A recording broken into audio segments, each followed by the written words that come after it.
একদিন টিউশনিতে গিয়ে একটা ছাত্রকে গিয়ে পড়াইতে পড়াইতে অনেক রাত হয়ে গেল, তাই ছাত্রের মাকে বললাম আপনি আমাকে একটু আগিয়ে দিয়ে আসবেন। আসলে ওই গলির ওইখানে অনেক বখাটে ছেলেরা দাঁড়িয়ে থাকে, এই জন্য আমার একটু ভয় লাগছে। আমার মুখে এই কথাটা শুনে সাথে সাথে ছাত্রের মাটি বলল, আসলে তুই কি বখাটে ছেলেদেরকে দেখে ভয় করিস নাকি বখাটে ছেলেটাই তোকে দেখে ভয় করে?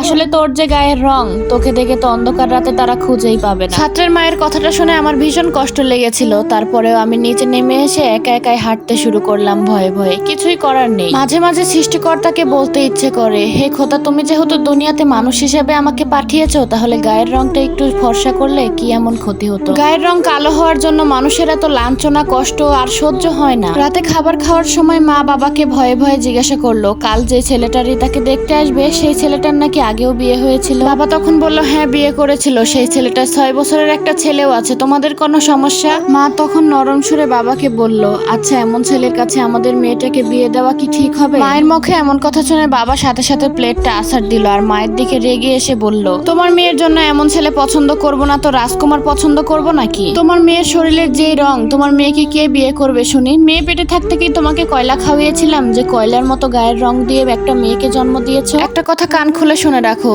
যেই নোংরা খোরা যেই তোমার মেয়েকে পছন্দ করবে আমি তার সাথেই তোমার মেয়েকে বিয়ে দিব। এই কালো মেয়েটাকে কারো হাতে তুলে দিয়ে তাই মুক্ত হতে পারলেই আমি বাঁচি। বাবার মুখে এমন কথা শুনে মা অনেক চোখের পানি ফেলছিল, আর নিজের চোখের পানির কথা না হয় বাদই দিলাম। পরের দিন বিকেলে পাত্রপক্ষ দেখতে আসবে, দুপুরবেলা আমার মা আমাকে সাজাচ্ছিল। তখন আমার বাবা আমার মাকে এসে বলল, মেয়েকে খুব ভালো করে সাজাবে যেন তারা পছন্দ হয়, দরকার হয় বাড়িতে যত আটা ময়দা যা কিছু আছে সবকিছু মুখে লাগিয়ে দিবে, তারপরেও যেন একটু ফর্সা দেখায়, তাদের যেন পছন্দ হয়। কিন্তু এত সাজগুজ করার পরেও ছেলেপক্ষ আমাকে পছন্দ করলো না, তারা যৌতুক চেয়ে বসলো। তারা কয়েক লক্ষ টাকা চায়, নয়তো আমাকে বিয়ে করবে না। কিন্তু ওরা যেই পরিমাণ যৌতুক দাবি করেছে সেই পরিমাণ যৌতুক দেওয়ার সামর্থ্য আমার বাবার ছিল না। পাত্রপক্ষ চলে যাওয়ার পরে বাবা আমার সামনে এসে বলল, বাজারে এত ধরনের বিষ পাওয়া যায়, তুই কি খেয়ে মরে যেতে পারিস না? একটার পরে একটা ছেলে তোকে রিজেক্ট করে শুধুমাত্র তোর শরীরের রঙের জন্য, আর কারি কারি টাকা চাই, আমি এত কোথায় পাবো? সেদিন বাবার মুখে এমন কথা শুনে আমি কিছুই বলতে পারিনি, শুধুমাত্র পাথরের মতো বসেছিলাম। কিন্তু সৃষ্টিকর্তা সব দিক দিয়ে বান্দাকে ঠকায় না। দেখতে খারাপ হলেও আমি পড়াশোনায় ভীষণ ভালো ছিলাম, অনেক ভালোভাবে পড়াশোনা করতাম।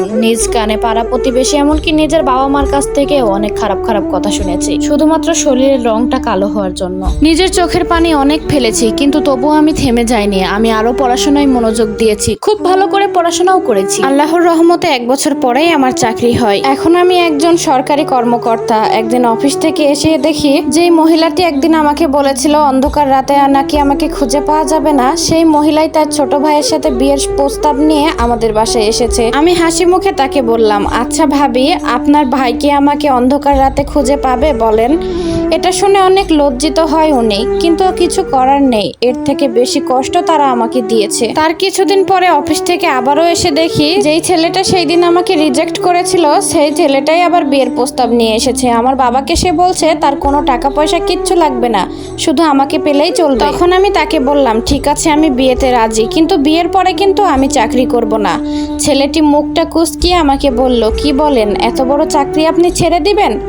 তখন আমি ঠান্ডা মাথায় তাকে বললাম, আপনি ভালোই ভালোই বাসা থেকে চলে যান, নয়তো আপনার খুব খারাপ হবে। ছেলেটি বাসা থেকে চলে যাওয়ার পরে আমার বাবা আমাকে জিজ্ঞাসা করলো, আচ্ছা মা, তুই কি কখনো বিয়ে করবি না? আমি বললাম, করব বাবা, যখন কেউ আমার টাকা পয়সা নয় আমার কালো চেহারাটাকেই ভালোবাসবে তখনই আমি তাকে বিয়ে করব। যাই হোক, আজকের গল্পটা এক আপুর জীবন থেকে নেওয়া। আমাদের সমাজে এখনো অনেক মানুষ আছে যারা কালো মানুষকে কালো চেহারা দেখে বিবেচনা করে, আসলে মানুষের রং দেখে কখনো বিবেচনা করতে হয় না।